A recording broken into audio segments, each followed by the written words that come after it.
Hi guys, it's me, Gordon from GDUBTV, and today we are going to do a review of the CarpodGo T3 Pro. Let's get it.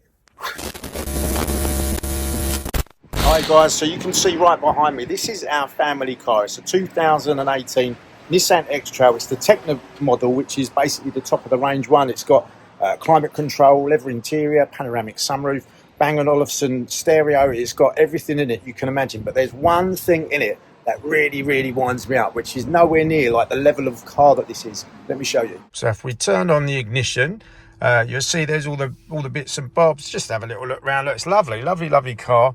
This is the entertainment system. Now, what you'll see here is basically, it's really basic. Like, it's got a CD player, it's got auxiliary, but it hasn't got any Apple CarPlay, it hasn't got any Android Auto. It's pretty basic. Now, if you're like me and you've got an iPhone or you've got an Android phone, then probably you depend on your phone for things like your sat nav and stuff like that. And so if you've got a vehicle, it might be an old vehicle or it might be a newer vehicle that just doesn't have kind of smartphone connectivity, Apple CarPlay, Android Auto, then what I'm going to be reviewing today might actually be really useful. And so I'm really hoping that what is in this box will make a huge difference to this problem that I've just described of not being able to connect my iPhone and stuff like that to the stereo in this car. So the lovely people at CarpodGo, they got in touch with me just a couple of weeks ago via email. We've had some emails back and forward, and they've ended up sending me one of these. They said to me, we think that, Gordon, you're going to love what we're going to send you. We think that your viewers are going to love it as well. So we'd love you to do an honest review. They said that I can keep this product as well. So let's unbox it and we'll sort of talk about it as we go through it. Okay, so let's do a little unboxing. So we're going to open the box up here.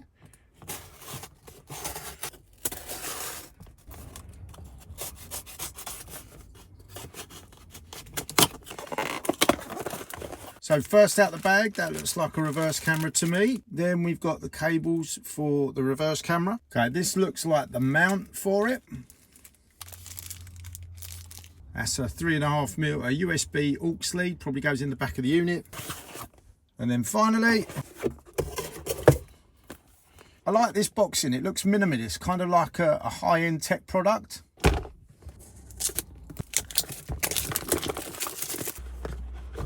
Okay, and then here it is. This is the tablet just in here.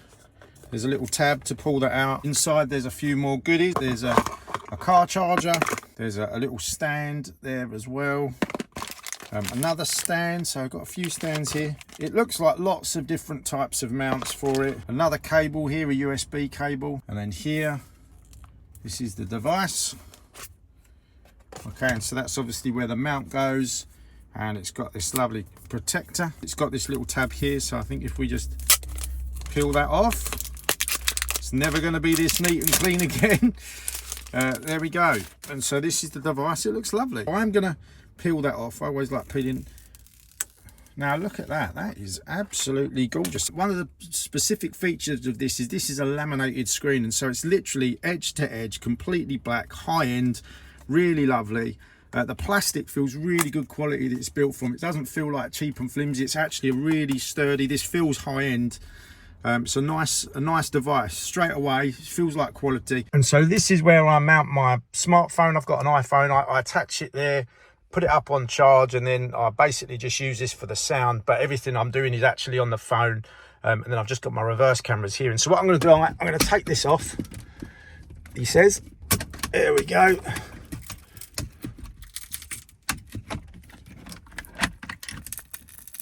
Now we've got a space here to mount the new CarpodGo. Now with this device, there are two main mounts that come with it. The first one is this one, which is the one that I'm going to use. This is a dash mount. You can see on the bottom, it's got a 3M pad, and you just put sort of this little twisty ball joint in on the back. That then enables you to stick it down on the dash like that. It's literally resting on it, but you've also got around the back, you've got that little ball joint that will stick down with that 3M pad. And so you just get that to where you want it, and that's not going to go anywhere once that's stuck down. The other type of mount is one of these, and this is a suction pad. And what this is for isn't so you can stick it on the dash and suspend it in the air, because obviously that device is quite heavy, but it's actually just to stick it down like that, and then also to keep the tablet resting on the dash like that still. So it's whether you mount it on the dash this way or whether you do it like that with that down lower, but you're not to have it up here because it will just, because of the weight of this device, it will eventually kind of like get loose, potentially damage that if it falls. So just looking at the device, you can see on the back here, there are a few different inputs. You've got a USB, you've got an audio lead, you've got an AV lead in, there's a mic there, and then just here, there's another USB as well, and you can just see that mount. It's as simple as literally, excuse me, just showing you here, but you just twist that off, and then that pushes in or pushes out. So that is super, super straightforward to tighten up, to get secure. But there we go. That's nice and tight now. And then what we're going to do is I'm just going to take a moment to clean this. I'll probably just get like a little bit of alcohol wipe and wipe that there just to make sure it's nice and clean. And then we're going to just stick that down there. But already you can tell, look, that looks much, much better. So if I kind of get that fairly central, slightly angled to me as a driving position, like, I think that looks amazing. And then we'll sort of get it all powered up and plugged in and see what it looks like. And so down here is my 12-volt power, and so I've plugged this in there. It's got a little on and off button, and rather handily they still give you a little 5-watt 2.4 amp USB charger as well, which would be super handy, because here I keep all the leads for charging my iPhone and other devices as well. And so that's got a little trailing cable. There's actually plenty and plenty of slack on there. There's loads and loads more cables, so I've just grouped that under there. But that's just run up down the side of the dash. I've stuck this down, and then that cable just runs around the back there, and it literally just goes on. I think you can see it just goes in here. I've got the device all turned on, and I've got my daughter's iPhone, so I can record on this one next to me with a tripod. And so what we're going to do is in real time press this and try and connect to Bluetooth. So it says press Bluetooth on the daughter's phone, and so let's do that. I'll just quickly get Bluetooth up again. Like I say, it's showing you in real time. And so if you can see on here, what I'm going to do, it says PND 9814. That's the same there. So I'm going to connect on that. And so I don't know how many seconds we're in, but it says to pair, allow it to sync contacts. That's already connected, super, super quick. And then we'll see if this responds with CarPlay on here. Should do in a minute. Yep, use CarPlay on the phone again. And then CarPlay connecting, please hold. Bosh, look at that. And so if I move my daughter's phone, here we've got Google Maps. And so we can look on here and search. We've got Spotify. Now, obviously, this is the first time I've used this, so it's just loading everything up. But you can see there, pretty straightforward. It's got the phone on there. If I press on here, what have we got here? We've got all the different apps. And so it's got WhatsApp, got the car. So if I press that then takes it back to here. Now, the first time you connect to this, what it actually does is when you pair it with a phone, it'll actually automatically set the time. But here in the settings, what you can do is go through here and change some of the details. So we'll just go through these quickly. System, this is where you change the language. When I open this and turn it on, it was already set to English. But if it was on a different language, you just go top left and then basically change that to English. I think it's got a setting that automatically makes it go back to CarPlay. Date and time, if I wanted to manually change that, I can do that here, but I don't need to. Bluetooth, we got the display. And so here you've got night view. So this changes whether it's on night mode or day mode. I'm just going to turn that off just to make it a bit brighter. Then you've got brightness. And as you can see here, this is able to go right up or right down. It's a very bright screen. I think I said earlier that it's actually a brightness of 700 nits, which is the brightest display for one of these type devices. And then it's also got the brightness for the evening as well. And it's got a light sensor here. So you can basically turn that on and off, and it will automatically switch between day and night. You can see here it's setting it all back to levels that it thinks it should be. We've got the wallpaper here, so there's different backgrounds that you can have. So I'll just change that. There we go. You can set that as the wallpaper. So I think I'm going to go with that one, nice and boring. And then we've got logo. You can choose what sort of car you got, and so mine is a Nissan. And so let's have a little flick through. There we go. There's Nissan, and so we'll set that as the logo. That's done. And then what we're going to do, I'm going to turn it off and I'm going to turn it on again. Look at that. There's lots and different type of car logos there. That's pretty handy. And then you've got your CarPlay settings here. I'm a right-hand drive, so we'll change that to right-hand drive. It's got 60 frames per second rate on here, which means that it's super responsive. So a bit like an old phone, when it's a low frame rate, it's all a bit glitchy, whereas this is 60 frames a second, which should be quite fast. And you've got a 10-second timeout return to CarPlay. So I'm going to turn that off just for the sake of doing this video, because if I don't press the screen, it's going to take us back to CarPlay.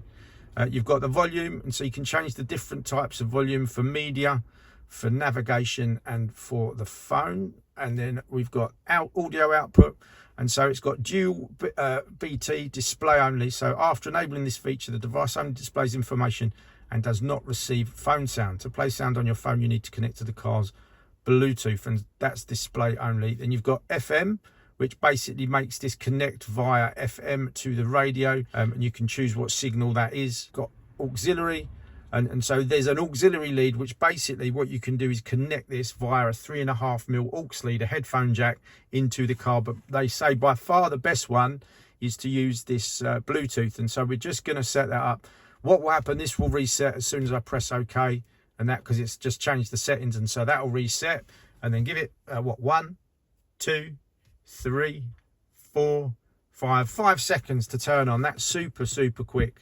And you can see, because I changed that to right hand drive, now all of a sudden these menus, rather than me having to reach across from the steering wheel to this side, they're actually nearer my left hand, which is quite handy. So you can have that on this side or on that side based on whether you're right hand drive or left hand drive, or whatever you prefer. You can change that as you want to. And so I've zoomed out so you can see the CarpodGo. That's kind of all set up. We've gone through the settings, but what I want to do now is, obviously I've got the iPhone is connecting to that via the kind of CarPlay, but what we want to do is have the sound from this coming out the Bluetooth. Now that's already set up really, but what I've done, I've deleted the Bluetooth connection so I can just show you how easy it is to pair your phone. And so here's my daughter's phone again. What I want to do is pair my phone to this, and so the way it works is the CarPlay, the visual goes that way, sort of between the phone to the CarpodGo, but the same as before I had that screen, actually what happens is the sound from this is going through the Bluetooth. That's the best way of doing it. And so all I do is click on connect, pair new device, and then on here, if I have a little look down here,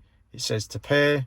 There's my car, click on that, it says pair, so I do that, and then that's all basically set up. I allow it to set and to change everything, and then if I go up here, we're going to CarPlay, and then what I would do is I would basically go to Spotify, and then here's all my daughter's music, and then I don't know, say I'm going to click on here. I've got the volume turned right down so I can't get told off with any let's press play,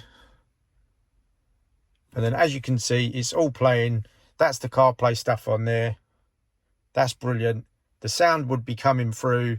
And so now what I can do is just basically put the phone away down the bottom. And so you can see the Bluetooth from the phone is playing the music through here, and the CarPlay is basically mirroring the screen of the phone on here.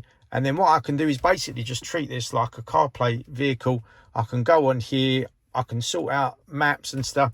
Obviously the music's still playing on here, so none of that's interfering. And so I'm really happy with it. I think that's a great little outcome. And so we're going to see how long it takes. I'm going to press the on button now, and we're going to see how many seconds it takes for this to connect to CarPlay. Now it's all set up automatically without touching my daughter's phone.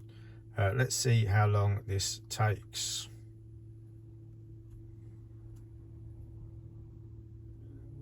Well, there you go. That wasn't too long at all, was it? That was not too long at all. Okay, so we're in CarPlay. There's a few little things you can do in settings, and so you can change your driving focus, so you can change that so that if you've got, like, I don't know, say you're at work or your driving focus, it's like a different set of notifications and rules on your phone, then you can turn that on or off. So then that will like silence incoming calls, and some of the notifications that you get, it will tell people that you're driving. So automatically, without you having to tell your phone to do it, as soon as it connects to CarPlay, it will do that itself, which is quite handy. You can get it to announce messages, so if you turn that on, it'll actually read the messages to you.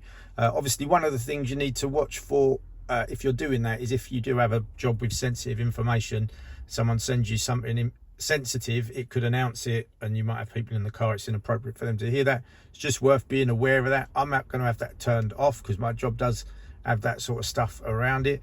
Appearance, you can choose whether it's on automatic or always dark mode, always show dark maps or not, so I'll just leave that on there just for the moment. You can choose the wallpaper, and again there's lots of really good Apple sort of wallpapers in the background, so there we go, set that to change that, and you can get it to show album artwork as well. And then if you press this button, as always, that takes you right back to the start. and then you can press these little buttons here. This takes you through to the settings. There's a system update here, and so you can always update the software, so as they bring out new software. One of the things that it's worth my while mentioning is the refresh rate on here. I think I said earlier it's 60 frames a second, but it's actually really good. Like, everything feels very responsive. As you can see, as I'm moving, it's moving. It's not at all glitchy. Apparently it's one of the best on the market, if not the best, and I can quite believe it. So I'm really happy with it. I think it's a great device. It's certainly solved that problem I've got with Apple CarPlay not being in the car. I've now got this, and so I'm really happy with that as a solution. That's great. I can tidy this little lead up down the side. That's not a big loss at all for me. Okay, so from me and from my trusty tripod, who's been helping me film the dash, just want to say a massive thank you for seeing right through to the end of the video. I've really enjoyed doing this one. Honestly, this product is great. It's genuinely something that I've been looking around on the internet for, because of the situation I've got with my car without having connectivity and CarPlay and all that sort of stuff.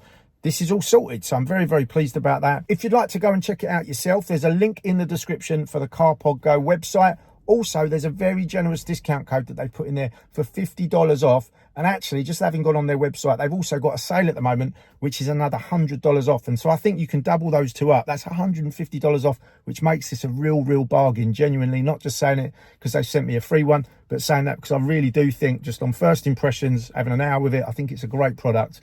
And so, yeah, I hope that you found this video helpful. I'll be back on the van again in the next few videos. And guys, I'll see you in the next video. Peace out.